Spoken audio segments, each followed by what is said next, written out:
नमस्कार. अनेकांनी ऐकले असेल की नाही की कोणतीही नवीन सवय लावायला फक्त 21 दिवस लागतात. म्हणजे 3 आठवडे काहीतरी न चुकता केलं की झालं, सवय लागलीच म्हणून समजा. मग तो रोज अभ्यास करणं असो, सकाळी लवकर उठणं असो किंवा अगदी साधं रोज भाज्या खाणं असो. पण खरंच हे इतकं सोपं आहे?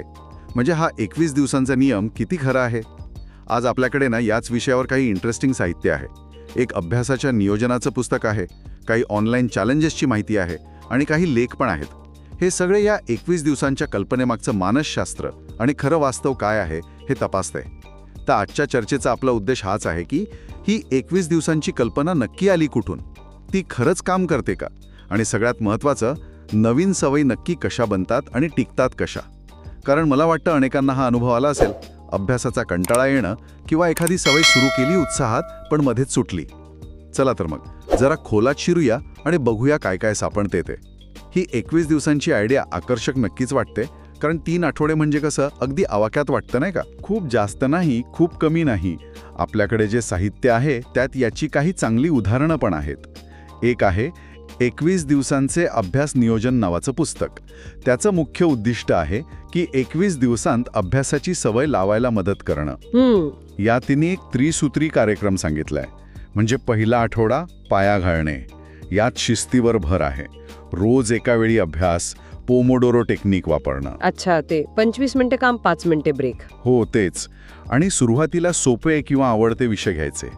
इथे एका अमित नावाच्या विद्यार्थ्याचं उदाहरण पण दिलंय. त्याला गणिताची भीती वाटायची, तर त्याने पहिल्या आठवड्यात सोपे प्रॉब्लेम सोडवले. त्याचा कॉन्फिडन्स वाढला. म्हणजे सुरुवात सोपी आणि सातत्यपूर्ण हा विचार आहे. बरोबर. मग येतो दुसरा आठवडा, सवयीला पकडणे. हा महत्वाचा टप्पा असणार. हो, इथे खरी कसोटी असते. कारण सुरुवातीचा जोश कमी होतो, कंटाळा येऊ शकतो. अगदी. मेंदू विरोध करतो थोडा. मग या काळात थोडं आव्हान वाढवायचं.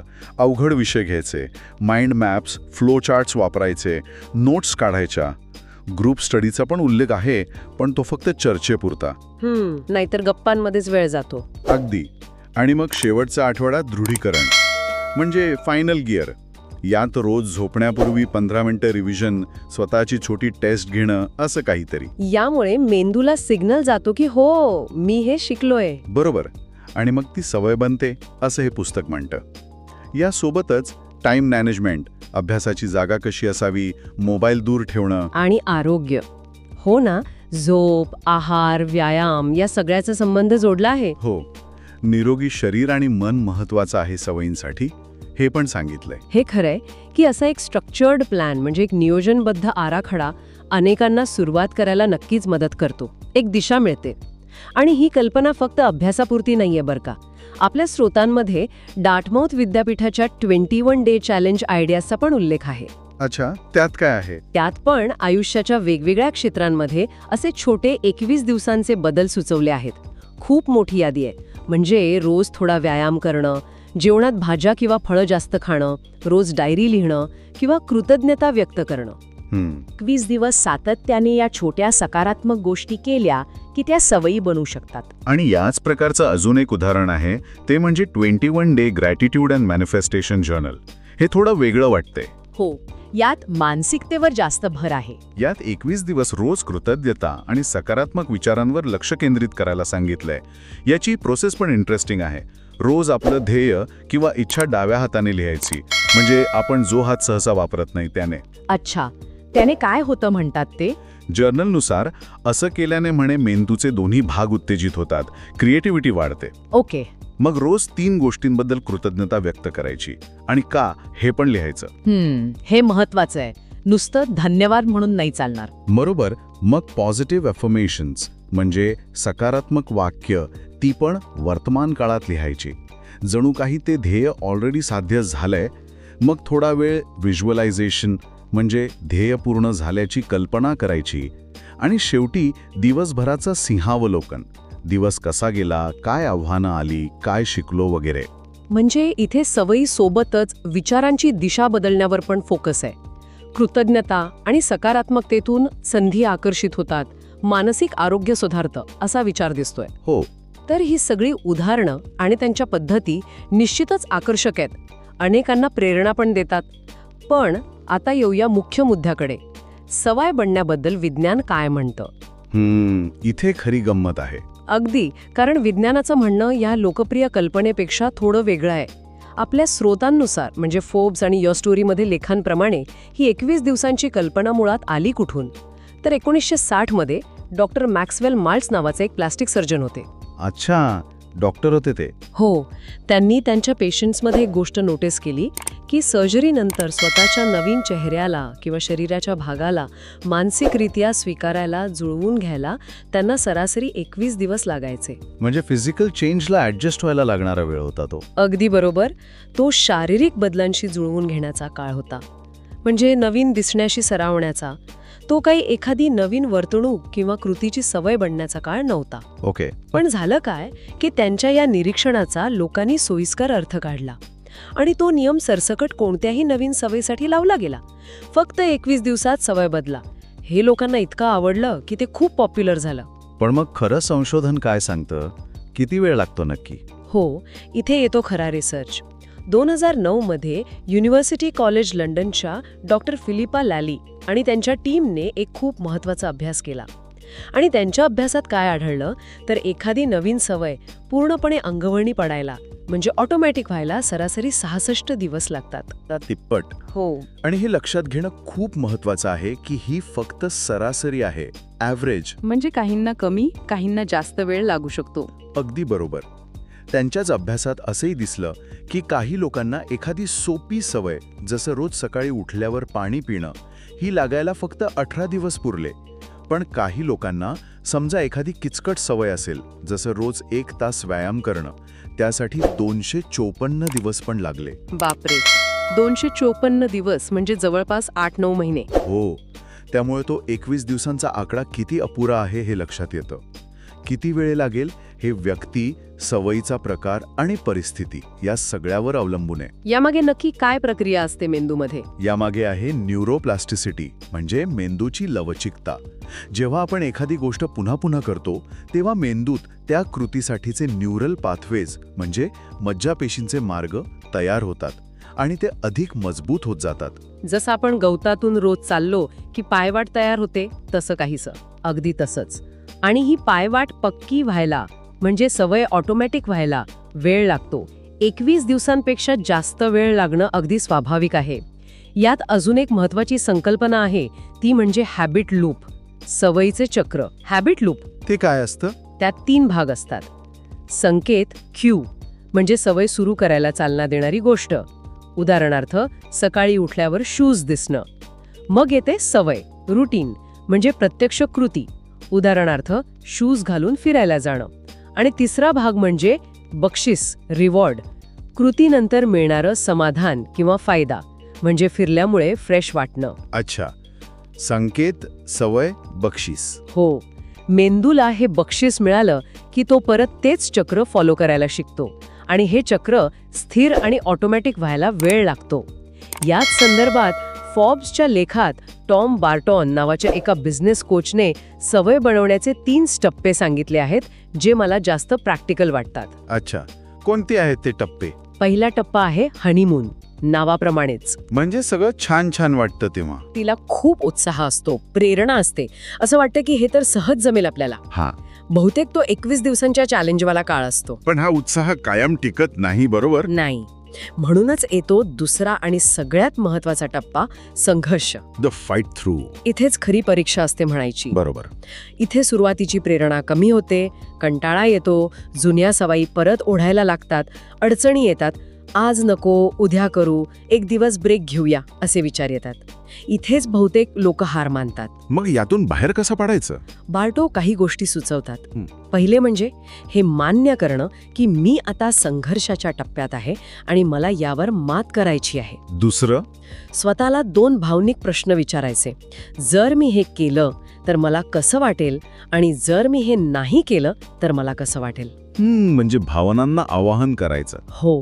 आणि तिसरं, जर त्यानेही फरक नाही पडला तर आयुष्याचं प्रक्षेपण म्हणजे कल्पना करायची की ही सवय नाही लावली तर 5 वर्षांनी माझं आयुष्य कसं असेल. अरे बापरे, हा विचार तर धक्का देणारा असू शकतो. हो, ते म्हणतात की या संघर्षाच्या टप्प्यात स्वतःवर 2-3 वेळा विजय मिळवणं महत्वाचं ठरतं. हा टप्पा पार केला की येतो तिसरा टप्पा, दुसरी प्रकृती, सेकंड नेचर. म्हणजे सवय अंगवळणी पडते तेव्हा. हो, इथे सवय बऱ्यापैकी ऑटोमॅटिक झालेली असते. ती करायला खूप कष्ट पडत नाहीत, सहज होऊन जाते. म्हणजे इथे आपलं काम झालं. नाही, इथे पण गाफील राहून चालत नाही. बार्टो म्हणतात इथे 3 प्रकारचे राक्षस आड येऊ शकतात. राक्षस? कोणते राक्षस आहेत हे? पहिला निराशेचा राक्षस, म्हणजे आपण प्रयत्न करतोय पण अपेक्षित रिझल्ट मिळत नाहीयेत, म्हणून निराश होऊन सगळं सोडून देणं. जसं वजन कमी होत नाहीये म्हणून डाएट सोडणं. अगदी. दुसरा म्हणजे अडथळे, डिस्रप्शन्स, म्हणजे सुट्ट्या, आजारपण, नोकरी बदलणं, घराची जागा बदलणं. यामुळे रुटीन बिघडतं आणि सवय तुटते. हो, हे होतं अनेकदा. आणि तिसरा आहे यशाचा मोह, सडक्शन ऑफ सक्सेस. म्हणजे थोडं यश मिळालं की आपल्याला वाटतं आता थोडं रिलॅक्स झालो तरी चालेल, आणि मग हळूहळू सवय सुटून जाते. अच्छा. यापैकी काहीही झालं की आपण परत त्या संघर्षाच्या टप्प्यात जातो आणि मग पुन्हा स्वतःवर विजय मिळवावा लागतो. तेव्हाच ती सवय पुन्हा दुसरी प्रकृती बनते. म्हणजे सवय लावणं आणि टिकवणं हे एक सतत चालणारं काम आहे म्हणायचं. अगदी बरोबर. हे काही 21 दिवस किंवा 66 दिवस करून सोडून देण्यासारखं नाहीये. त्यासाठी रोजचं सातत्य आणि सजग प्रयत्न लागतात. मोठ्या सवयी एका दिवसात नाही बनत, त्या रोजच्या छोट्या छोट्या कृतींमधून घडवाव्या लागतात. तर मग या सगळ्याचा अर्थ काय लावायचा शेवटी? म्हणजे एकीकडे हे 21 दिवसांचे प्लॅन्स आहेत, दुसरीकडे 66 दिवसांचं किंवा त्याहून जास्त वेळ लागणारं विज्ञान आहे, आणि हे संघर्षाचे टप्पे. मग ती 21 दिवसांची कल्पना पूर्णपणे फेकून द्यायची का? काहीच उपयोग नाही तिचा. नाही, तसं अजिबात नाही. 21 दिवसांची कल्पना पूर्णपणे निरुपयोगी नाहीये. ती एक चांगली सुरुवात नक्कीच देऊ शकते. तिचे काही फायदे आहेत. ती एक प्रकारचा मानसिक आधार देते, एक साध्य करण्यासारखं आवाक्यातलं ध्येय समोर ठेवतं 3 आठवडे. म्हणजे सुरुवात करायला एक निमित्त मिळतं. बरोबर. सुरुवातीला फोकस करायला मदत होते. 21 दिवसांत काहीतरी पूर्ण केल्याचं समाधान मिळतं. त्याने पुढे जायला आत्मविश्वास येतो.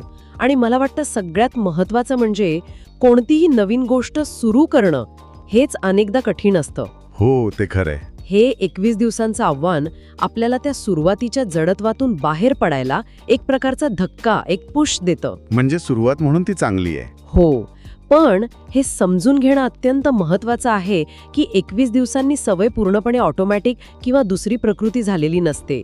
खरी मेहनत, तो खरा संघर्ष कदाचित त्यानंतर सुरू होतो. अच्छा. त्यामुळे सुरुवात 21 दिवसांच्या आव्हानाने केली तरी मनात वास्तववादी अपेक्षा ठेवणं खूप गरजेचं आहे. हे माहीत पाहिजे की सरासरी 66 दिवस किंवा त्याहून जास्त वेळ लागणार आहे. नाहीतर काय होतं, 21 दिवस झाले की एकतर आपण रिलॅक्स होतो किंवा लगेच रिझल्ट दिसत नाहीत म्हणून निराश होतो, आणि मग तो बार्टोचा निराशेचा राक्षस आपल्याला सहज हरवतो. म्हणजे अपेक्षा वास्तववादी हव्या. अगदी. आणि इथे अजून एक महत्वाचा मुद्दा येतो. सातत्य हे परिपूर्णतेपेक्षा जास्त महत्वाचं आहे. म्हणजे रोजच्या रोज परफेक्टच केलं पाहिजे असं नाही. रोज प्रामाणिक प्रयत्न करणं महत्वाचं आहे.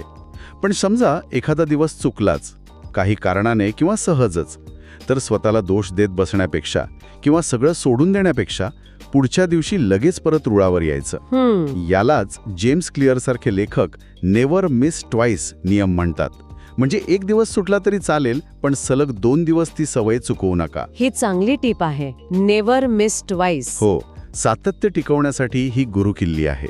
हे सगळं ऐकल्यावर मला वाटतं अनेकांना प्रश्न पडला असेल की मग नक्की काय करायचं. जर अभ्यासाची, व्यायामाची किंवा कोणतीही चांगली सवय लावायची असेल तर काय लक्षात ठेवावं.